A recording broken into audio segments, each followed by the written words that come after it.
নমস্কার বন্ধুরা, সাবিত্রীর রান্নাঘরে স্বাগতম। আমি আজকে বানাচ্ছি সাবুর কাস্টার্ড। দেখে নিন একবার রেসিপিটা। গরমকালে এটা খেতে খুব সুস্বাদু লাগে। সসপ্যান নিয়ে নিয়েছি, সসপ্যানে আমি বসিয়ে দিয়েছি। আর এখানে নিয়ে নেব 3 কাপের মতন দুধ।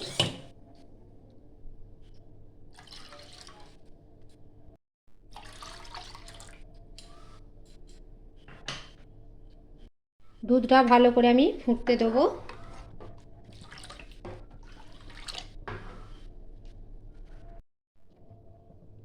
দুধটা এখানে মোটামুটি ফুটে গেছে।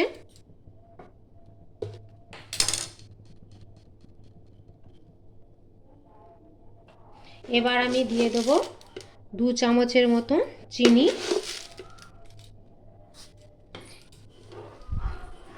বেশি চিনি দিচ্ছি না, ফল দিলে সব মিষ্টি হয়ে যাবে। আপনারা স্বাদ মতন দেবেন। বেশি দুধটাকে ঘন করার দরকার নেই। আমি এখানে হাফ চামচের মতন কাস্টার্ড পাউডার নিয়েছি। এটা ঠান্ডা দুধের সঙ্গে গুলে দিয়েছি। এইটাও দিয়ে দেবো।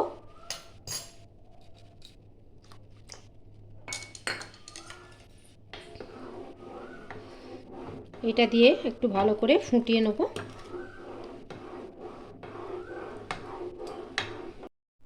এইভাবেই নাড়িয়ে নিতে হবে, নাহলে নিচে জমাট বেঁধে যাবে।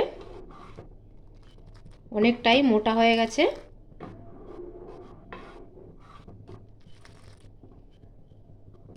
বেশি মোটা করার দরকার নেই।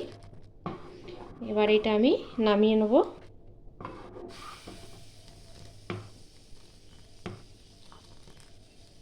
এখানে আমি 2 চামচ মতো সাবু নেব। আমি ছোট দানা সাবুটা নিয়েছি। এইটা ভালো করে আমি ধুয়ে এইটা ভালো করে জাল দেবো। এখানে আমি সাবুটা সেদ্ধর জন্য আমি বসিয়ে দিয়েছি।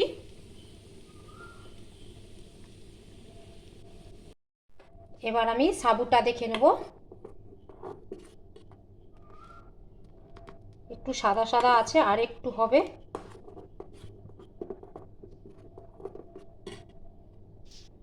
আর ছাঁকুনির সাহায্যে আমি এটা ঢেলে নেব।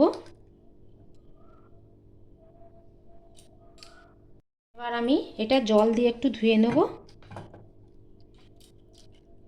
আটা আটা ভাবটা যেন না বেশি থাকে।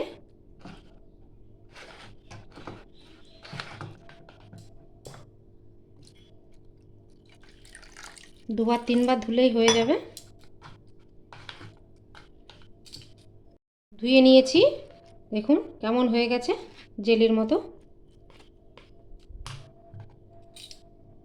দুধটা ঠান্ডা হয়ে গেছে, আর দুধটা ঠান্ডা হলেই এই সাবুটা দিতে হবে।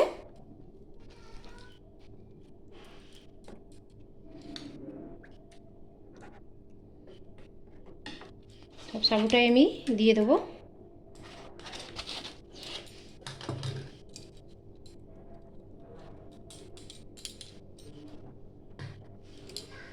একটু ভালো করে নাড়িয়ে চাড়িয়ে নিতে হবে।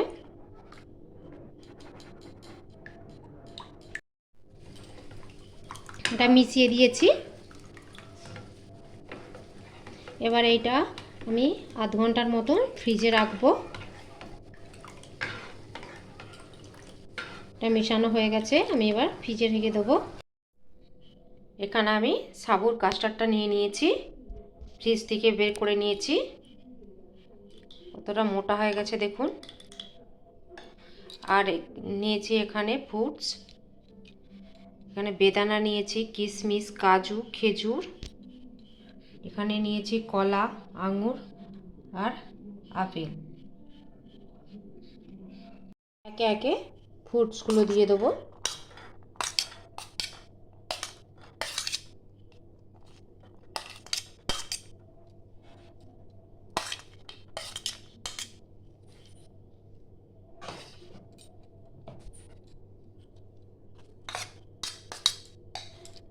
আপনারা চাইলে আরও অনেক রকমের ফলও অ্যাড করতে পারেন।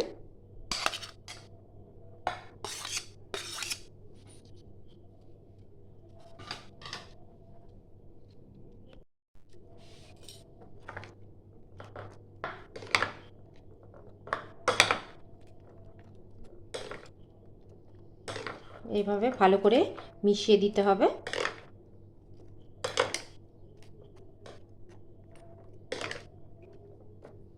মেশানো হয়ে গেছে,